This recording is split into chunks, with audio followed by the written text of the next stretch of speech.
Bem, pessoal, muito boa tarde.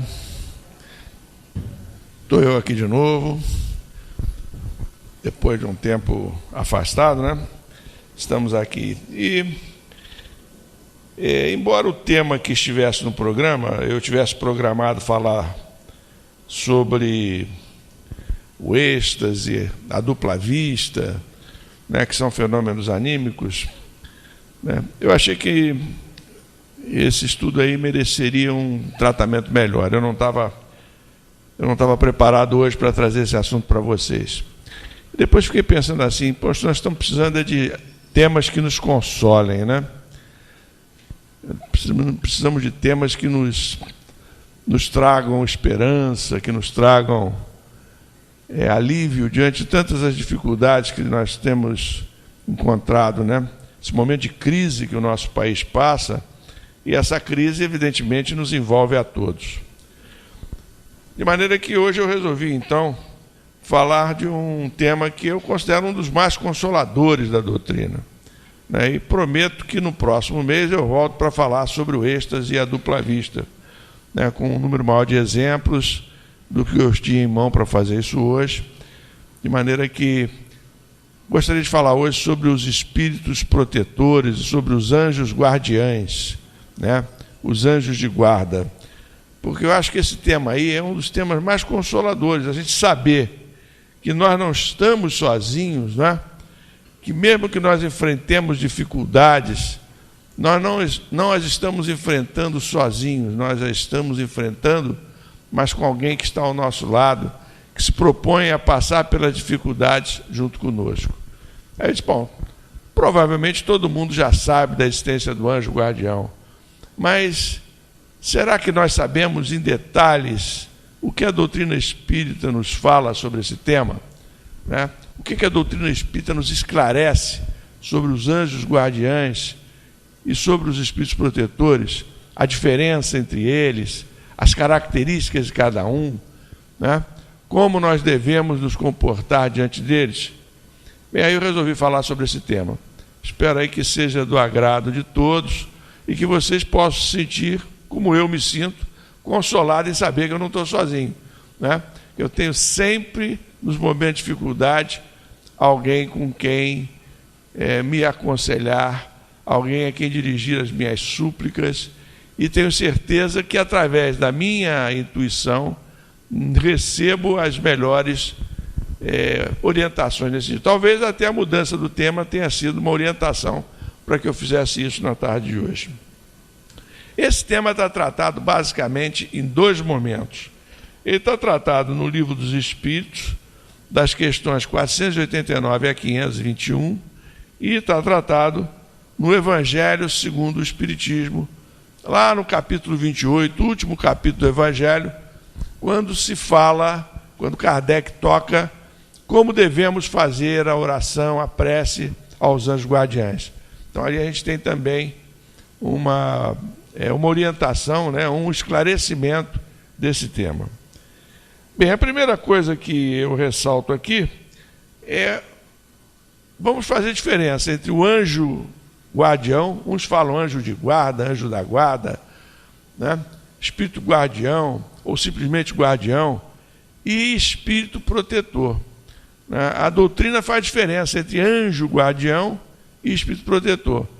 Digamos que o espírito guardião é um tipo de protetor. O espírito protetor é mais amplo. O anjo guardião, especificamente, a doutrina diz que é um espírito que desempenha junto de nós a missão de um pai. Qual é a missão de um pai? A de conduzir no caminho do bem e do progresso o seu filho, né? Então é aquele que nos ajuda a enfrentar as provações da vida. Esse é o espírito guardião, conforme coloca conforme colocam os espíritos no Livro dos Espíritos. Então esse espírito que nós chamamos de anjo de guarda, eu sempre digo, o correto é anjo de guarda. Embora o pessoal fale com muita naturalidade anjo da guarda, eu achei que é por conta da nossa tradição católica, né? Se fala anjo da guarda, né? Anjo da guarda. existe a palavra guarda, ela pode estar no sentido, por exemplo, de um grupo de pessoas que toma conta do quartel, por exemplo. No quartel tem lá uma guarda do quartel, né?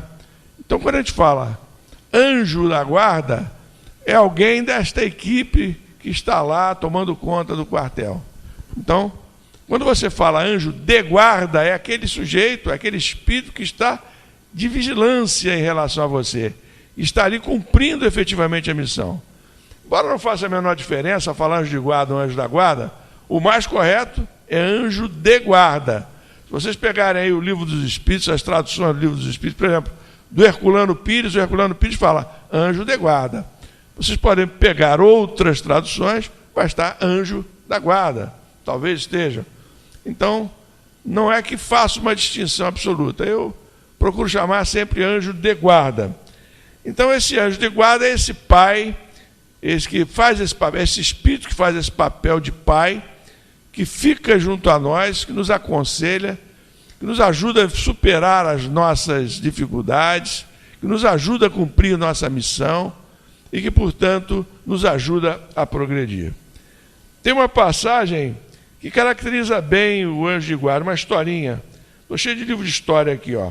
Do Divaldo Bueno, vocês devem conhecer, já falei nesse livro aqui em outras ocasiões. Tem uma historinha que também deve ser conhecida, mas é sempre bom a gente lembrar, porque revela bem o que é, qual é o papel do anjo de guarda. O nome da lição é Pegadas na Areia, né? Aparece muito essa lição por época do Natal, naqueles cartões de Natal, vem lá, Pegadas na Areia, né? Uma noite eu tive um sonho, diz o Divaldo Bueno. Sonhei que estava andando na praia com o Senhor e através do céu passavam cenas da minha vida. Para cada cena que passava, percebi que eram deixados 2 pares de pegadas na areia. Um era o meu e o outro era o do Senhor. Quando a última cena da minha vida passou diante de nós, olhei para trás, para as pegadas na areia, e notei que muitas vezes no caminho da minha vida havia apenas um par de pegadas na areia. Notei também que isso aconteceu nos momentos mais difíceis e angustiosos do meu viver. Isso aborreceu-me e perguntei então ao Senhor: Senhor, tu me disseste que uma vez que eu resolvi te seguir, tu andarias sempre comigo e por todo o caminho. Notei que durante as maiores atribulações do meu viver, havia na areia dos caminhos da vida apenas um par de pegadas. Não compreendo por que nas horas em que mais necessitava de ti, tu me deixaste. O Senhor respondeu: meu precioso filho, eu te amo e jamais te deixaria nas horas de tua prova e de teu sofrimento. Quando viste na areia apenas um par de pegadas, aí foi o momento em que eu te carreguei nos braços. Né? Então é uma história bacana, né? Uma história consoladora. É uma visão que a gente tem deste companheiro que está conosco nos momentos de dificuldade. E mesmo que a gente não perceba, ele está lá nos sustentando em seus braços. Bom, o que diz mais o Livro dos Espíritos sobre esse tema? Ele diz, por exemplo, que para cumprir a sua missão, o anjo guardião é mais evoluído que aquele que protege. Né? Isso, evidentemente, é lógico. Se o anjo guardião não fosse mais evoluído, se ele fosse menos evoluído, ele não conseguiria cumprir a missão a que se propôs. Né? Para que nós possamos ser orientados por alguém que possa verdadeiramente nos trazer boas orientações, essa pessoa que vai nos orientar, esse espírito que vai nos orientar, tem que ter uma envergadura maior. O que não significa que o fato de nós o chamarmos de anjo, que ele seja um espírito puro, um espírito da primeira ordem, considerando lá o Livro dos Espíritos. Se vocês lembram bem, o Livro dos Espíritos nos coloca 3 ordens de espíritos, né? Na escala espírita. A terceira ordem, que é a ordem dos espíritos imperfeitos. A segunda ordem, que é a ordem dos espíritos bons. e a primeira ordem, que é a ordem dos espíritos puros. Ora, se nós estamos na segunda ordem, nós temos que ter como espírito guardião um espírito que esteja mais evoluído do que nós. Porque se ele estiver menos evoluído do que nós, será um espírito como se tivesse um cego guiando outro cego, como diz o ditado, né? Alguém que não tem condições de nos dar realmente as orientações que precisamos. Então, a doutrina nos ensina que é um espírito mais evoluído, mas não é um espírito puro, não é um espírito da hierarquia de Jesus, né? Porque a doutrina também, muitas vezes, quando se refere à expressão anjo, ela está se referindo a um espírito da primeira ordem, né? A um espírito, portanto, puro, como Jesus, espírito puro, né? Mas não é nesse sentido, a doutrina nos explica que não é um espírito puro. Já pensou se cada um de nós tivéssemos um espírito puro ao nosso lado? Alguém da envergadura de Jesus ao nosso lado? Jesus está para todos nós, né? Mas, evidentemente, cada um de nós tem alguém menos evoluído que Jesus, mais evoluído que nós, que se encarrega da nossa jornada ali, que se encarrega de nos orientar na nossa jornada. É um espírito protetor, portanto, do tipo anjo de guarda, né?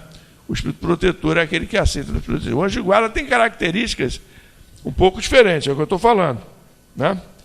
Bom, a outra coisa que nós podemos ver é que o espírito guardião se dedica ao indivíduo que ele protege desde o nascimento daquele que ele está protegendo. Então assim como nós assumimos ao reencarnar, nós fazemos o nosso planejamento reencarnatório, a espiritualidade concede a um espírito esse papel de guardião, de espírito guardião, de anjo de guarda, para que durante toda a nossa existência ele esteja ao nosso lado, na nossa caminhada, né? Este é o papel do espírito guardião, está ali ao nosso lado, nos ajudando a caminhar o tempo todo. Nós temos aí vários exemplos, a doutrina nos fornece vários exemplos de espíritos guardiães, né? Nós, por exemplo, podemos falar no Emmanuel em relação ao nosso querido Chico Xavier. A doutrina o tem como um espírito protetor do nosso querido Chico, né? Um verdadeiro anjo guardião. Não que seja o único espírito protetor que o Chico teve, né? O Chico tinha vários espíritos, a começar pela sua própria mãe. Mas o que eu achei interessante em relação ao Emmanuel, né? Há um livro do Ranieri, quando ele trata de Chico Xavier, que ele fala exatamente isso, que o Emmanuel era o espírito guardião do Chico.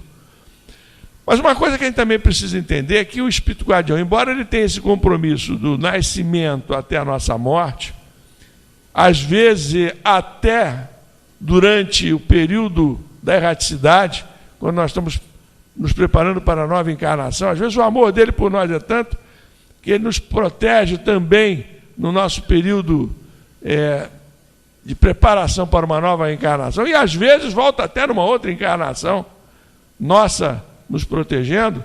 Apesar disso, há momentos que o espírito guardião pode ser substituído.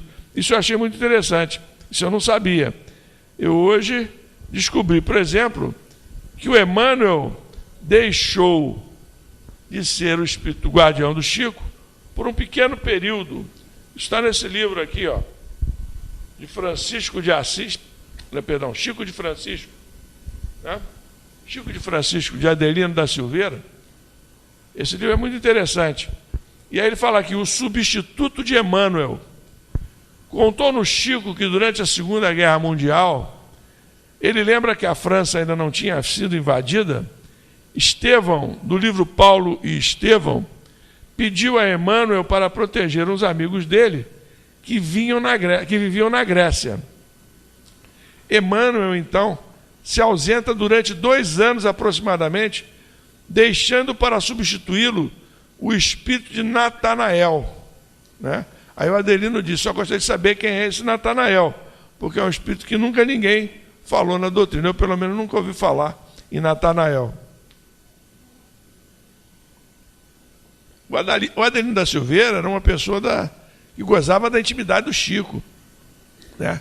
E que, portanto, a palavra dele tem muita autoridade para nós, porque convivia com o Chico e trazia do Chico as orientações, né?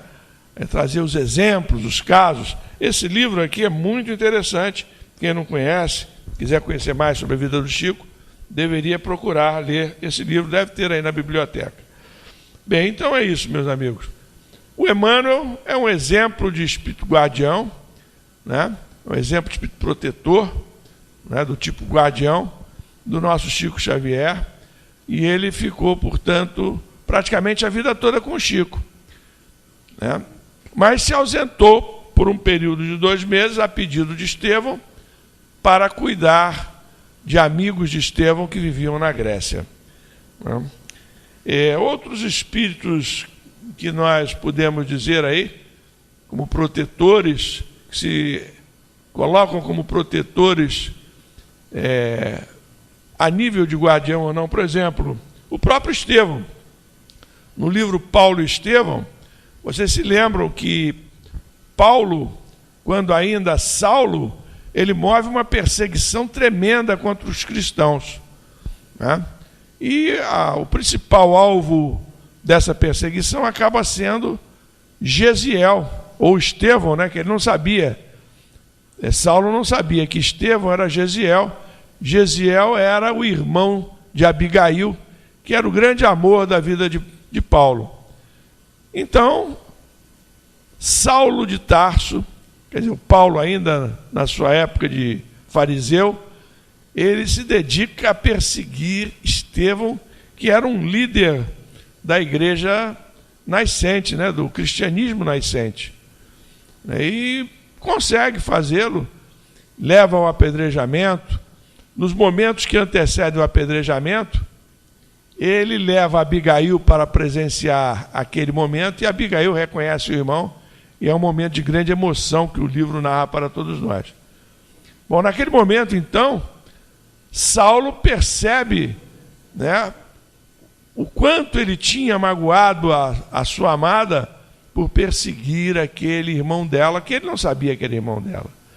Mas mesmo naquele momento, Gesiel, Estevão, perdoa Saulo de Tarso, e depois, mais tarde, já com Saulo convertido a Paulo, nós vamos encontrá-lo numa passagem do livro Paulo e Estevão, ele dizendo que passaria a estar sempre ao lado de Paulo, ajudando-o na sua missão. Ele se transforma, portanto, num espírito guardião do nosso Paulo de Tarso. Esse momento é um momento também muito lindo, de muita emoção. Esse livro, aliás, é a emoção do princípio ao fim, Paulo e Estevão. E ele, então, o Estevão, com Abigail, que também já está desencarnada, os dois se colocam como espíritos protetores, como espíritos que iriam contribuir para que Paulo cumprisse a sua missão, que nós sabemos que não foi pequena, né? Levar o cristianismo aos povos que não eram os hebreus, né? Os chamados gentios. Bom, então esse é um exemplo aí de espírito protetor. Outro exemplo de espírito protetor é o próprio espírito protetor de Kardec, que se apresenta para ele numa reunião em 25 de março de 1856, né? E diz se chamar Verdade, o espírito Verdade, né? Esse espírito Verdade, né, Kardec o conhece porque ele estava escrevendo lá o livro dos Espíritos, né? Estava montando o livro dos Espíritos, e há um momento em que ele ouve batidas, ouve ruídos no quarto. Toda vez que ele retomava a escrita, ele ouve ruídos no quarto. Ele, poxa, o que está havendo?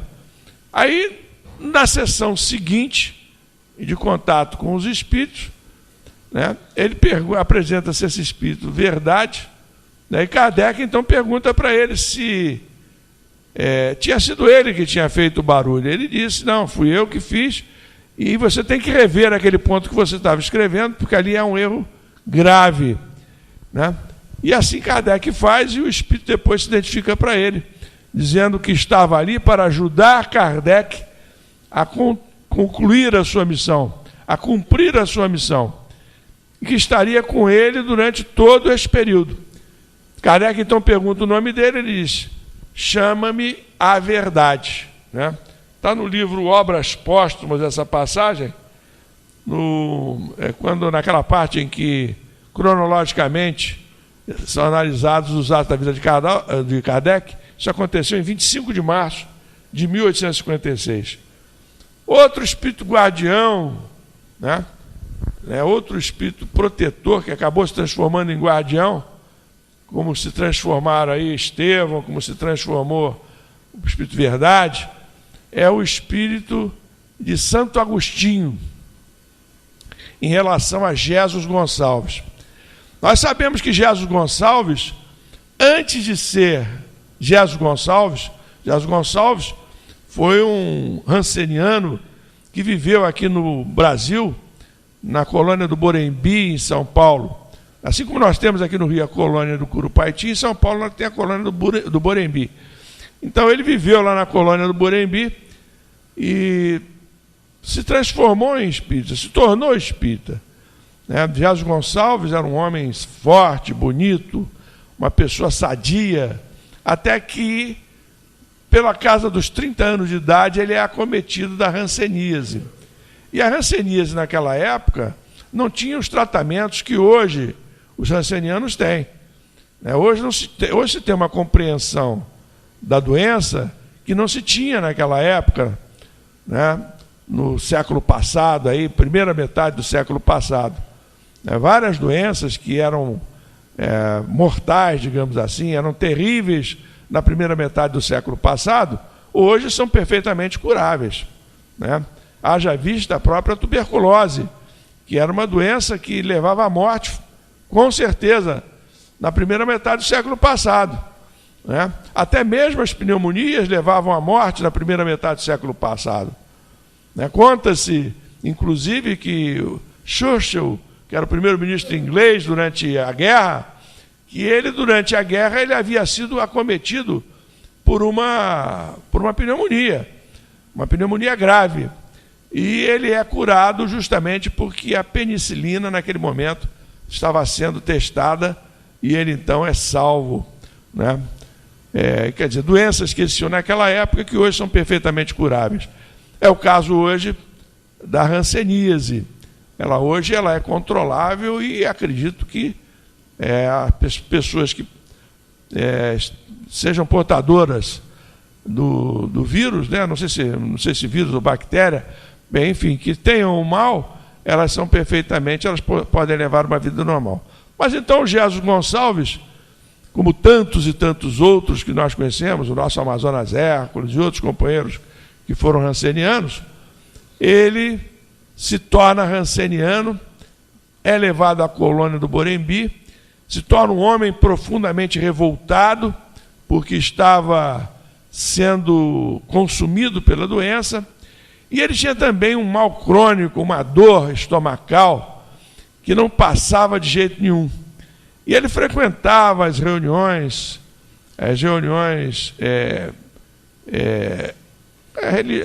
religiosas que tinha no Borembi, e tinha uma reunião que era uma reunião espírita, e ele então, nesta reunião, né, ele diz assim: eu vou colocar um copo d'água, provavelmente intuído pelo seu espírito guardião, vou colocar um copo d'água aqui, e se Deus realmente existe, eu, quando terminar a oração que vai ser feita, eu vou tomar esse copo d'água, e se a minha dor sumir, aí sim eu acredito em Deus e eu vou me tornar espírita. E aí assim ele fez, faz essa prece sentida. Quando termina a reunião, a água, ele pede que a água seja fluidificada, a água é fluidificada, ele bebe a água, a dor desaparece instantaneamente e ele então se torna espírita e se torna um divulgador da doutrina espírita dentro da colônia, a colônia de rancenianos, do Borembi, né? E essa mudança de patamar dele faz com que ele se torne um grande divulgador da doutrina espírita, né? Mas até atingir este momento de Jesus Gonçalves, ele passou por várias encarnações. E uma das encarnações mais conhecidas dele é como Alarico, um conquistador bárbaro, né, da época dos romanos. Foi o primeiro conquistador que entra com as suas tropas em Roma e consegue tomar Roma. Então, o Alarico, né, quando estava às portas de Roma para entrar na cidade e dar o golpe fatal, que seria submeter a cidade, vem a ele Agostinho, que era o bispo de Hipona. Naquele momento, Agostinho vem pedir a ele, Alarico, que ao entrar em Roma, que ele poupasse as mulheres e as crianças, né? E o Alarico, de jeito nenhum, não vou fazer isso de jeito nenhum, né? Chama um soldado e manda o soldado executar o Agostinho. Aí o soldado olha para o Agostinho era padre, né? Era bispo, né? O soldado olha e diz para o Alarico, o soldado destemido, diz: não, senhor, não vou executar não, porque quem mata um religioso, quem mata o padre, isso é azar, isso vai trazer um mau agouro para mim, não vou fazer isso não, se o senhor quiser, o senhor que mate, né? O Gilberto sempre conta uma piadinha aqui nesse sentido, né? Quando está fazendo a palestra, aí tem alguém dormindo, o expositor estava fazendo uma palestra e tinha alguém dormindo nas primeiras filas. O expositor para e diz assim: ô meu filho, por favor, chama esse senhor aí que está dormindo aí do teu lado, na primeira, para ver o que está acontecendo com ele. Aí o interpelado diz assim: eu não, o senhor que fale com ele, foi o senhor que fez ele dormir, o senhor que fale com ele, né? É mais ou menos a mesma coisa que o soldado fez com Alarico, né? Se o senhor quiser matar, que o senhor que mate, né? Bom, pois bem, o Agostinho é poupado, volta para Roma e toma uma providência, coloca todas as mulheres e crianças nas igrejas de Roma. E por conta da superstição, não, Alarico entra, devasta a cidade, mas não toca numa igreja, e todos, portanto, são poupados. Esse Agostinho, depois da morte de Alarico, vai se apresentar e vai dizer que passaria a cuidar de Alarico, passaria a ser o espírito guardião do Alarico dali para frente. Iria protegê-lo, iria ajudá-lo na sua missão. Vejam a envergadura de determinados espíritos, né? Vejam lá, o Estevão se determinou a ajudar o seu carrasco, né? Agostinho se determinou também a ajudar na missão que ele antevia de Alarico, né, até que Alarico se torna Jesus Gonçalves. Então, meus amigos, são vários os exemplos que a gente pode dar de espíritos protetores, de espíritos guardiães que caminham conosco. Mas que outras características a gente pode dar para os espíritos guardiães, né? Então, por exemplo, na questão 492 do Livro dos Espíritos, a gente vê que o espírito, né, eu já falei aqui, se dedica desde o nascimento até a morte, às vezes até depois da morte. Na questão 495, que ele pode se afastar quando vê que seus conselhos são inúteis e que mais forte é no seu protegido a decisão de submeter à influência de espíritos inferiores. Então, na questão 495, a gente vê também que o espírito guardião não é se afastar, né, no sentido de ir embora e dizer: agora é por tua conta. Não, não é isso. É se afastar no sentido de que ele fica atento ao que estamos fazendo, mas esperando que nós retomemos a iniciativa de ter o contato com ele. Naturalmente através da oração, naturalmente através da nossa vontade. O Espírito Guardião respeita o nosso livre-arbítrio. Ora, se ele está nos passando uma série de orientações, está nos dando sugestões, está nos aconselhando, e nós, apesar de tudo isso, a gente vai rejeitando tudo isso e vai se entregando às influências de espíritos inferiores, o que pode fazer o Espírito Guardião por nós? Esperar o momento, né? Da mesma, não disse no início ali que era como se fosse um pai? O que o pai pode fazer pelo filho? Orientar, procurar dar a ele os bons exemplos, né? Procurar de todas as formas aconselhar com a sua experiência aquele companheiro que está na condição de filho. Mesma coisa do Espírito Guardião. Se o filho não segue os aconselhamentos do pai e se entrega a vícios, se entrega a degradações morais, a culpa é do pai? Não, de modo algum. A culpa é do Espírito Guardião? Não, de modo algum. O que faz o pai? Espera que o filho volte ao lar. Tem a parábola do filho pródigo, que todo mundo conhece, né?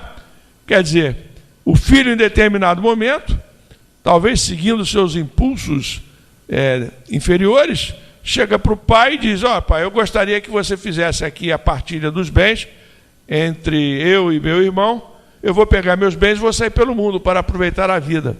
O pai vai e faz isso, e ele vai embora. Ele vai embora e se entrega à devassidão, gasta toda a sua fortuna, até que chega um momento que até para se alimentar, ele tem dificuldades. Ele tem que se alimentar junto aos animais, junto aos porcos. E aí ele para pensar: poxa, eu estou aqui me alimentando juntamente com os porcos para poder sobreviver. Quando eu estava com meu pai, aqueles que trabalhavam com ele não precisavam deste tipo de recurso para sobreviverem. Então o que eu estou fazendo aqui? Eu vou voltar para a minha família, vou voltar para o convívio com meu pai. E aí quando o pai enxerga o filho, vê que o filho está voltando, o que o pai manda fazer? O recebe de braços abertos e manda que sejam abatidos animais para se fazer um grande banquete comemorando a volta do filho. É mais ou menos o que faz o pai, todos os pais, quando os filhos resolvem deixar os caminhos tortuosos da vida e resolvem voltar ao lar, né? Procurando seguir daí para frente as diretrizes que os pais lhe passam. A mesma coisa o Espírito Guardião. Espera esse momento. E assim como os pais não podem ser responsabilizados pelos atos dos filhos, o Espírito Guardião também não pode ser responsabilizado pelos maus atos dos seus protegidos, né? Essa é a ideia. Bom, essas comunicações, isso eu achei bastante interessante na resposta à questão 495. A gente sempre diz que todos somos médios, né? Todos somos médios. E a gente às vezes não entende por que todos somos médios. Fica mais claro agora, quando a gente sabe da existência do anjo guardião, por que somos médios? Porque a todo instante nós estamos registrando as orientações, as influências do Espírito Guardião junto a nós, né? Então a gente poderia até, com base lá na questão 459, a 459 diz, né, que todos nós sofremos a influência de espíritos, sendo que às vezes são eles que nos dirigem. Resposta à pergunta 459 de Kardec, né? Quer dizer, a gente pode dizer assim: bom, mas tudo bem, eu até acredito nisso, mas eu não creio que eu receba essa influência dos espíritos, como está na questão 459. Mas nesta 495, fica bem claro que todos nós, já que todos nós temos o Espírito Guardião, que pelo menos essa influência do Espírito Guardião a gente recebe, né?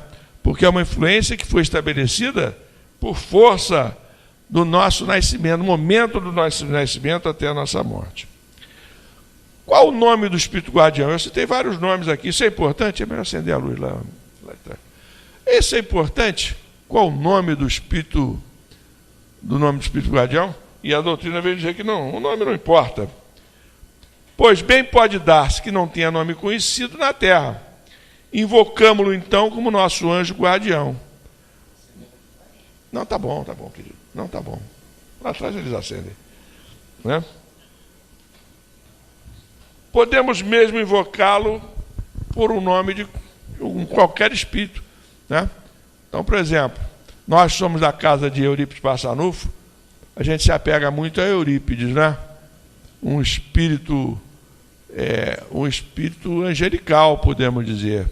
Não um espírito puro, a gente sempre diz isso, mas um espírito bom, dos níveis mais elevados do espírito bom.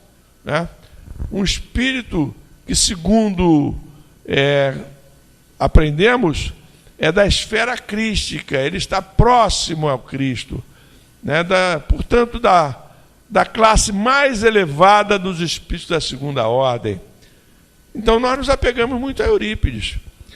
E muitas vezes, nós tomamos Eurípides como sendo o nosso espírito guardião e dirigimos as nossas preces a Eurípides. E muitas vezes somos atendidos. Não necessariamente por Eurípides, porque, às vezes, as nossas preces são registradas pelo nosso espírito guardião, que seja lá o nome que ele tiver, e ele mesmo nos ajuda, ele mesmo nos intui, ele mesmo nos auxilia. Não que Eurípides não possa fazer isso, mas é claro que se nós temos um espírito guardião, é necessário que o espírito guardião também evolua. Porque essa tarefa para o espírito guardião é uma tarefa também para que ele evolua. Não é uma tarefa só para nos facilitar a evolução, para que ele também evolua. Não é? Então, esses espíritos mais evoluídos, eles não vão tomando a frente porque têm simpatia por nós.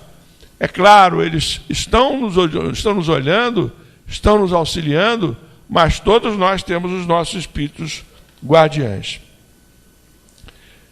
Então é isso. Dentro desse pensamento espírita, então, além do espírito guardião, né, nós temos os espíritos protetores. E esses espíritos protetores, na verdade, o espírito guardião é um espírito protetor também. Esses espíritos protetores, nos diz a doutrina, que eles também podem ser chamados de espíritos familiares, eles são espíritos simpáticos, não é? Eles estão simpáticos. O que significa ser simpático? Significa que eles se afinizam conosco. Esses espíritos protetores ou familiares são espíritos simpáticos. Quer dizer, são espíritos desta encarnação, com os quais nós tínhamos grande identificação, que desencarnaram e no mundo espiritual continuam procurando nos ajudar. Né? São espíritos que nós não conhecemos nessa encarnação, permanecem no mundo espiritual, permanecem procurando nos ajudar nesta encarnação. São espíritos simpáticos. Isso, se somos espíritos bons, esses espíritos serão bons também. Se somos espíritos ainda ignorantes, vou dizer assim, não necessariamente maus, espíritos imperfeitos, nós também vamos ter os nossos espíritos simpáticos. Nesse caso, a doutrina os chama de espíritos sedutores. São aqueles espíritos, portanto, afinizam conosco pelas nossas imperfeições e nos ajudam a nos complicarmos ainda mais, a metermos mais os pés pelas mãos, né? Muitas vezes nos afastando da boa influência dos nossos espíritos guardiães. Né? Então, notem bem, o espírito guardião é um tipo de espírito protetor que tem uma evolução espiritual maior que a nossa.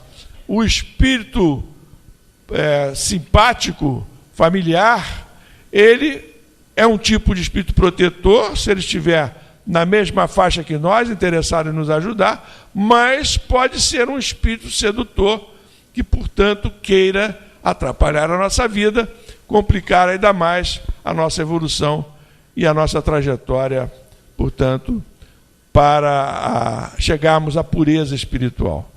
Então, isso a gente precisa deixar bem claro nas nossas vidas, né? Com quem nós queremos afinizar? Né? O nosso pensamento, ele é uma força poderosa.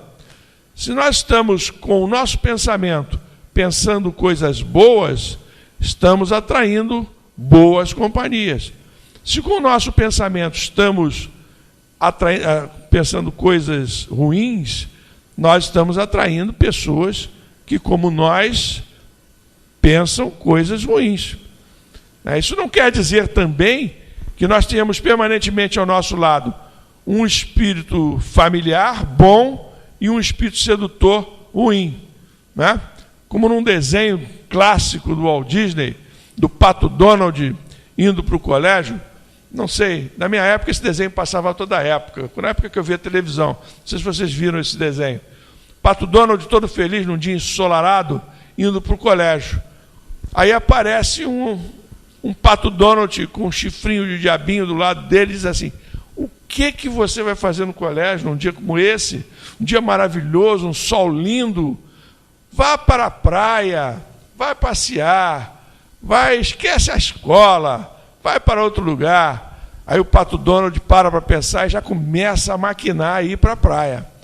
Ao mesmo tempo aparece um espírito angelical, um anjinho igual o Pato Donald, com asinha e diz: mas o que você vai fazer? Lembra da tua responsabilidade, você tem para ir para a escola, porque a escola é um fator de progresso, você vai aprender, você vai melhorar. E aí o Pato Donald fica ali, parado, sem saber o que fazer, e o anjinho e o diabinho acabam saindo no pau no desenho lá, para ver qual dos dois vai sobressair sobre o Pato Donald. Não tem nada disso na vida real, tá? Isso é um desenho. Os nossos pensamentos é que vão determinar as nossas influências. Se nós estamos sendo influídos para o bem ou se nós estamos sendo influídos para o mal, né? Nós é que vamos determinar as nossas companhias, né? Eu trouxe aqui uma outra historinha do livro Atravessando a Rua, né, do Richard Simonetti. Eu sempre digo, vou comprar livro novo, mas acontece que esses livros velhos já estão todos anotados. Fazer essas anotações todas, não sei se vai dar para fazer isso na minha biblioteca toda nessa encarnação. Então é melhor ficar com os livros velhos mesmo. Então, o acidente, né? Então vejam aqui, às vezes nós duvidamos da influência positiva, do esforço que esses espíritos bons, esses espíritos protetores, esses espíritos guardiães têm em relação a nós. Então tem essa história aqui do nosso Simonetti. O acidente. Cid Pancora, olha, uma coisa que a gente tem que reconhecer é que os autores espíritas estão numa criatividade, né, para colocar nome. Então quem vê aí com filho para nascer, neto, podem aí aproveitar essas sugestões dos autores. Cid Pancora estava apressado. Havia várias providências urgentes relacionadas com a promoção de um filme, cuja renda reverteria em benefício de entidade assistencial, da qual participava com dedicação e boa vontade. Então ele estava apressado, por uma boa causa. Era preciso levar o material de propaganda aos jornais e emissoras radiofônicas, contatar o diretor do canal de televisão que divulgaria a notícia, instruir os companheiros que fixariam cartazes em casas comerciais. Mas o tempo era escasso. Em 30 minutos deveria retornar ao estabelecimento bancário onde trabalhava para o expediente vespertino. Então, na hora do almoço, o Cid Pancora tinha meia hora para levar todo o material de propaganda e voltar, né, para que não fosse notada a sua ausência. Deixando sua residência no subúrbio, tomou a motocicleta e partiu veloz. Algumas quadras adiante, viu um amigo com quem desejava conversar. Impulsivamente, acionou os freios com força. Chovera pouco. A pista estava escorregadia. Foi o suficiente para a derrapagem espetacular. O motociclista deu a tradicional ralada no asfalto, ferindo braços, pernas e tórax. Sua roupa ficou em frangalhos. O sangue se espalhou profuso. Pálido, quase desfalecido, o acidentado foi levado imediatamente ao pronto-socorro. Felizmente não houvera dano mais sério, apenas o susto e escoriações generalizadas. No ferimento maior, no braço direito, 15 pontos. Incrível a inexistência de fraturas, tendo em vista a velocidade em que trafegava. Não obstante, Pancora estava aborrecido.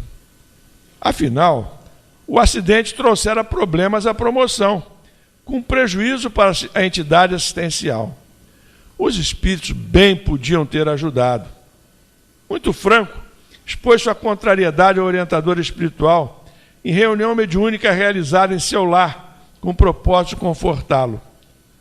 O espírito ouviu atencioso seus reclamos e respondeu pela psicofonia mediúnica. O amigo tem razão. E o espírito vai dizer para ele, né? Porque ele estava se sentindo injustiçado, afinal de contas ele estava cumprindo uma tarefa assistencial. O Gilberto diria, se for para mim, diz que eu não estou. Telefone tocando aí, né? Acontece, a gente esquece mesmo, né? Olha aqui. Então ele estava chateado, de puxa, eu estava a serviço do bem e de repente sofro um acidente desse. O amigo tem razão.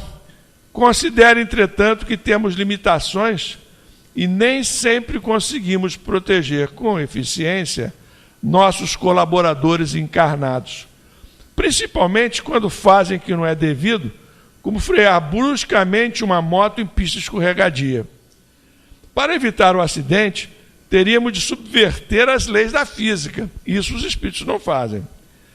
Não fomos, entretanto, totalmente incapazes, e a derrapagem só não teve consequências funestas, porque vários companheiros se mobilizaram para ampará-lo na queda.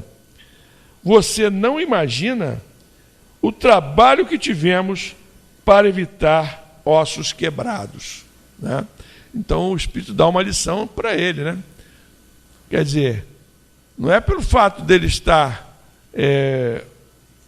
que ele está a serviço do bem que ele não precisaria passar por aquela experiência causada pela própria imprudência dele, que foi frear violentamente em pista molhada. Mas os espíritos ajudaram.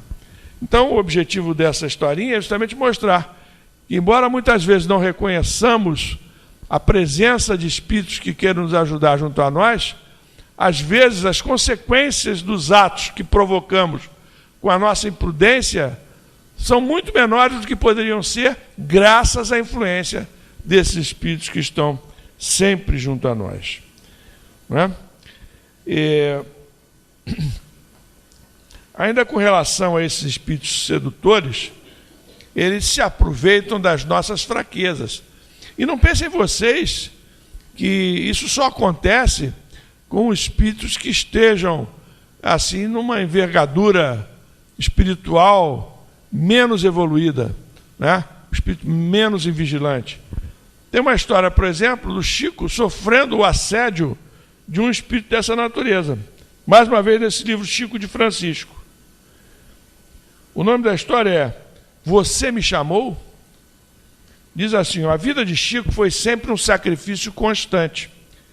Os que vão procurá-lo porque sofrem, não sabem o quanto ele já sofreu e continua sofrendo. O livro foi escrito quando ele estava encarnado, né?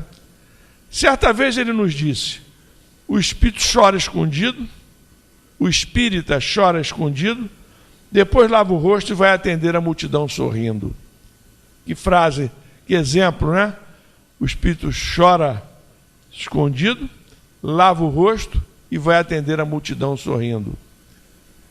E foi numa dessas épocas em que o sofrimento lhe bateu mais fortemente às portas da alma, que aconteceu o que narramos a seguir. Após um dia inteiro de trabalho, quando ia se preparar para dormir, suas 2 ou 4 horas de sono, lhe apareceu uma figura diabólica e lhe perguntou, você me chamou? Perguntou para o Chico. Então vejam que a depressão, o estado depressivo do Chico foi suficiente para atrair uma entidade que queria se aproveitar dele naquele momento. Um espírito evoluído como o Chico. É isso que eu quero mostrar. Quer dizer, às vezes nós somos muito trabalhadores, temos uma envergadura espiritual razoável, somos bons, mas o nosso estado de espírito pode nos levar, de repente, a receber uma influência, como essa que o Chico recebeu. Você me chamou? A voz era arrepiante. E quando o Chico ia responder, ouviu o espírito de Emmanuel lhe dizer: não diga que não. Ficou pensando em que falar durante um minuto. E minutos em frente de uma criatura daquelas se contam por séculos, ensina o Chico. Você me chamou? Tornou a perguntar a criatura. Chamei, sim, senhor, respondeu o Chico. Então ele fez o que o Emmanuel mandou ele fazer. E o que você quer? É que a vida está tão difícil para mim atualmente, respondeu o Chico, que eu queria que o senhor me abençoasse em nome de Deus, ou em nome das forças em que o senhor crê. O espírito olhou de maneira enigmática e ajuntou. Chico Xavier, com você está muito difícil. E desapareceu. Estão vendo, meus irmãos? Então, as influências negativas podem aparecer nos momentos em que a gente baixa a guarda, né? Mas nós estamos ali sempre recebendo influência. O Emmanuel, como espírito guardião, disse: não diga que não, né? E aí o Chico disse que realmente tinha chamado ele, que por favor ele pedisse a Deus por ele, Chico, porque ele estava precisando naquele momento. Até aqui, meus amigos, nós falamos dos espíritos guardiães como espíritos desencarnados, mas há uma lição no livro Caminho Espírita, também de Emmanuel, uma lição, o livro não é de Emmanuel, o livro é de autores diversos. É um dos primeiros livros de mensagens que foram deixados para nós pela psicografia do Chico. E tem uma mensagem aqui que o Emmanuel intitula Anjos Desconhecidos. E ele diz assim: há guardiães espirituais que te apoiam a existência no plano físico. E há tutores da alma que te protegem a vida na terra mesmo, né? Aí o Emmanuel nos faz pensar nos espíritos protetores que nós temos encarnados, que estão junto a nós na nossa caminhada. Frequentemente, centralizas a atenção nos poderosos do dia, sem ver os companheiros anônimos que ajudam na garantia do pão. Admiras os artistas renomados que dominam nos cartazes da imprensa e esqueces facilmente os braços humildes que te auxiliam a plasmar no santuário da própria alma as obras-primas da esperança e da paciência. Aplaudes os heróis e tribunos que se agigantam nas praças. Todavia, não te recordas daqueles que te sustentaram a infância, não te recordas daqueles, não te recordas daqueles que sustentaram a infância, de modo a desfrutares das oportunidades que hoje te felicitam. Ouves em êxtase a biografia de vultos famosos e quase nunca te dispões a conhecer a grandeza silenciosa de muitos daqueles que te rodeiam na intimidade doméstica, invariavelmente dispostos a te estenderem generosidade e carinho. Homenageias, sim, os que te acenam dos pedestais que conquistaram merecidamente à custa de inteligência e trabalho. Contudo, reverencia também aqueles que talvez nada te falem e que muito fizeram e ainda fazem por ti, muitas vezes ao preço de sacrifícios enormes. São eles pais e mães que te guardaram o berço, professores que te clarearam o entendimento, amigos que te guiaram a fé e irmãos que te ensinaram a confiar e servir. Pensa nesses anjos que se ocultam na armadura da carne e de quando em quando unge-lhes o coração de reconhecimento e alegria. Para isso, não desejam transfigurar-se em fardos nos teus ombros. Quase sempre esperam de ti simplesmente leve migalha das sobras que atiras pela janela, ou uma frase de estímulo, uma prece ou uma flor, né? Então essa é esse é o enfoque que o Emmanuel dá, né? Quer dizer, a gente foca todo o nosso estudo nos espíritos guardiães, nos espíritos protetores espirituais, sem nos lembrarmos que aqui mesmo, caminhando conosco, nós temos vários espíritos que nos protegem, que nos protegeram e continuam nos protegendo, nos auxiliando.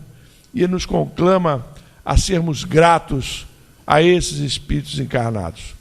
Que a gente possa se lembrar, então, das palavras do Emmanuel, possa se lembrar de todos esses ensinamentos que esse tema proporciona a todos nós, possamos manter a nossa fé, a nossa esperança, a nossa vontade de servir, nesse momento difícil que a sociedade brasileira atravessa como um todo, né?